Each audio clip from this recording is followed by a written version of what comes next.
चलिए आज कक्षा 9वीं में इतिहास का विषय देखेंगे। पेज क्रमांक 169 169। ठीक है। इस पैराग्राफ में क्या बता रहा है? विदेशी नियंत्रण का विरोध। ठीक है।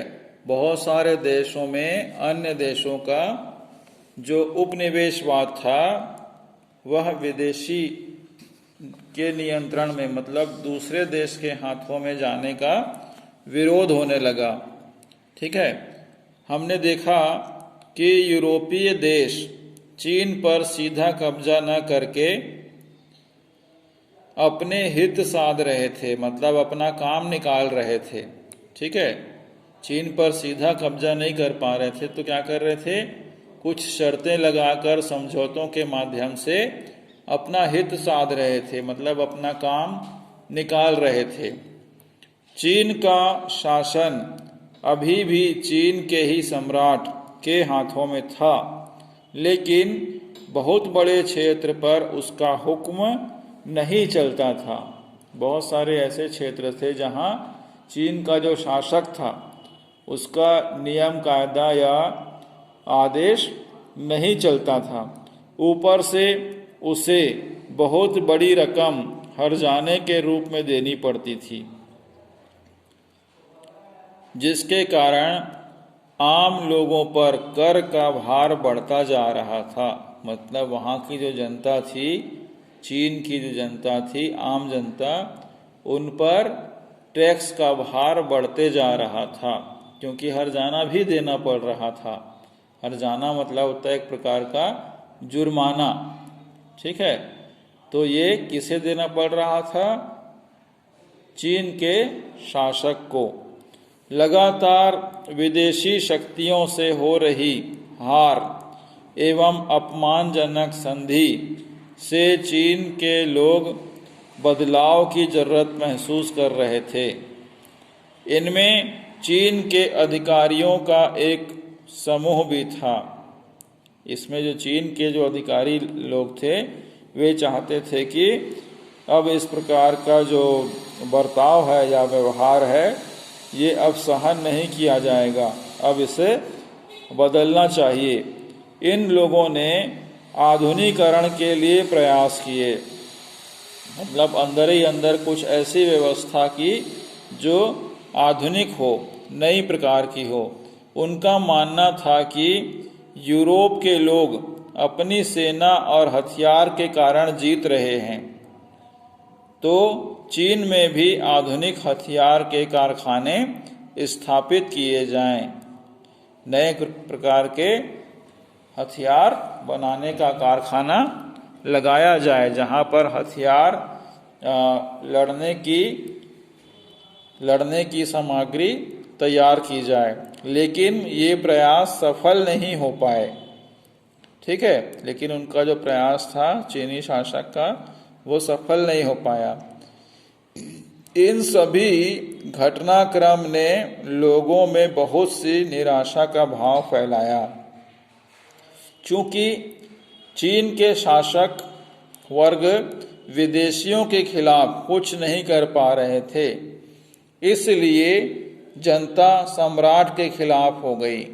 आम जनता अंग्रेजी शासक के खिलाफ हो गई और यहाँ से विद्रोह शुरू होने लगा। ठीक है। ऊपर चित्र देखेंगे।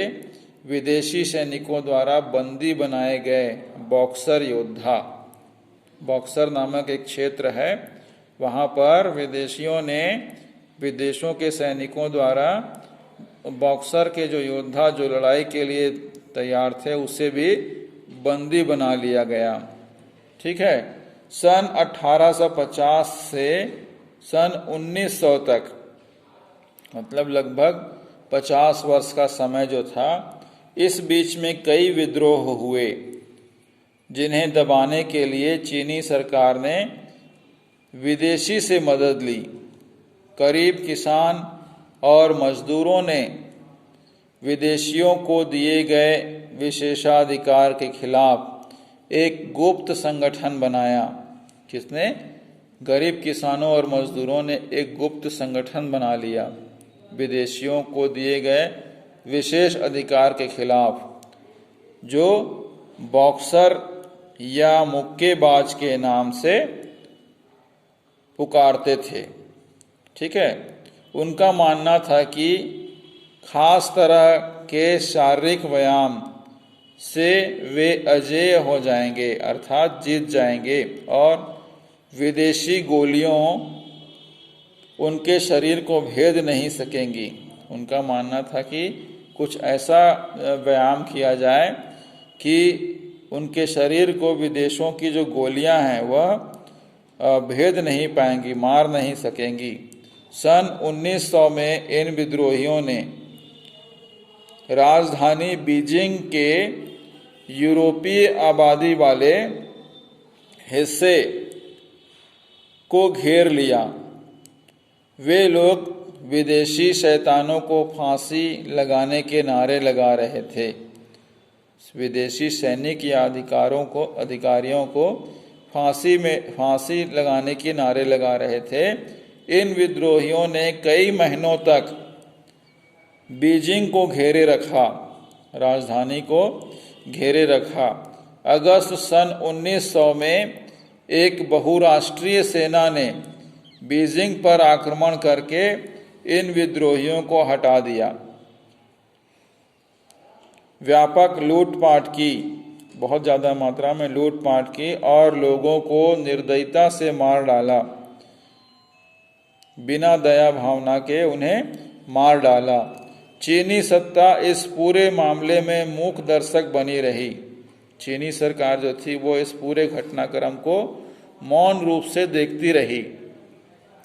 बॉक्सर विद्रोह की असफलता के बावजूद राष्ट्रवाद की एक मजबूत धारा का जन्म चीन में ही हो चुका था। इस प्रकार से जो गरीब जनता थी, मजदूर थे, उनका जो यह विद्रोह हुआ बॉक्सर से संबंधित, वह असफल होने के बावजूद चीन के लोगों में अपने देश के प्रति एक मजबूत धारा, एक मजबूत विचार का जन्म भी हो चुका था। परिणाम स्वरूप सन 1911 में मांचू शासन को खत्म करके चीन में गणतंत्र स्थापित किया गया। 1911 में मांचू के शासन को खत्म करके चीन में गणतंत्र स्थापित किया गया, लेकिन चीन को वास्तविक स्वतंत्रता सन 1949 में क्रांति के द्वारा मिली। लेकिन उसे पूर्ण स्वतंत्रता वास्तविक में कब मिली? 1949 में एक क्रांति के द्वारा ही मिली। किनसे? विदेशों के नियंत्रण से। जो व्यापारी बनकर आए थे और लड़ाई झगड़ा करते हुए चीन में अपना जबरदस्ती कब्जा करने की कोशिश कर रहे थे, बहुत प्रयास करने के बाद भी वे सफल नहीं हो पाए चीनी। लेकिन फिर भी वहाँ के लोगों में अपने देश के प्रति जो भावना थी, देश को आज़ाद कराने की जो भावना थी, वह कम नहीं थी। और 1911 में मांचू का शासन खत्म करके किसी तरीके से वहाँ जनता का शासन अर्थात गणतंत्र स्थापित किया।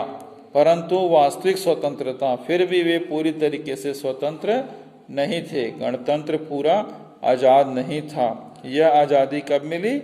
सन 1949 में, 1949 में। इस प्रकार से चीन को उपनिवेशवाद से मुक्ति मिली। ठीक है, तो आज के लिए इतना ही। देखते हैं आज कुछ प्रश्न हम आपसे पूछेंगे। इन प्रश्नों के उत्तर आप हमें अगले दिन 11 बजे तक देंगे। तो प्रश्नों को लिखेंगे, ध्यान से सुनेंगे और इसका उत्तर हमें अगले दिन 11 बजे तक देंगे। ठीक है, उसके बाद की पढ़ाई फिर आपको कराएंगे वीडियो के माध्यम से। वीडियो देखिए, सुनिए और जैसा बताया जाता है उसे फेयर कॉपी में लिखिए। ठीक है, तो हम बढ़ते हैं प्रश्नों के उत्तर की ओर। कुछ प्रश्न हैं जो खालिस्तान के रूप में हैं। पहला प्रश्न देखिएगा, भारत पर खालिस्तान का राज्य था तो ब्रिटेन साम्राज्यवादी देश और भारत उसका खालिस्तान था। इन दोनों खालिस्तान में क्या आएगा आपको ढूंढकर लिखकर बताना है, ठीक है। दूसरा प्रश्न देखेंगे, भारत में उपनिवेश की वजह से खालिस्तान बढ़ती गई और वहां खालिस्तान के लिए पूंजी की कमी होती गई।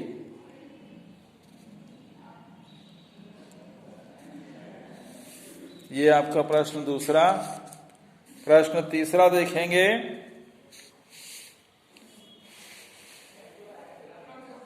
कार्टेस नामक सेनापति के साथ स्पेन से आए सैनिकों ने खालिस्तान साम्राज्य को सन खालिस्तान में ध्वस्त कर अपने कब्जे में ले लिया। ये तीसरा प्रश्न है। चौथा प्रश्न देखेंगे,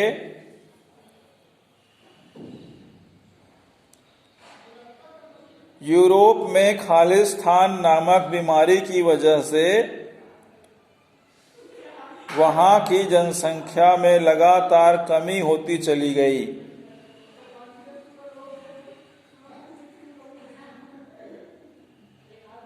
ये चौथा प्रश्न है।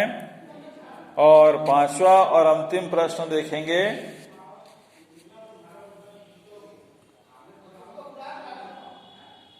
अटलांटिक दास व्यापार सन खालिस्तान तक चला। ये चौथा और अंतिम प्रश्न है। ये सभी पांचों प्रश्नों के उत्तर आपको हल करके अगले दिन 11 बजे तक हमें व्हाट्सएप के माध्यम से भेजना है, ठीक है। तो आज के लिए इतना ही। अपना ध्यान रखेंगे, स्वस्थ रहेंगे, जैसा बताया जाता है वैसा घर में रहते हुए अनुशासन का पालन करेंगे। आपका बहुत बहुत धन्यवाद।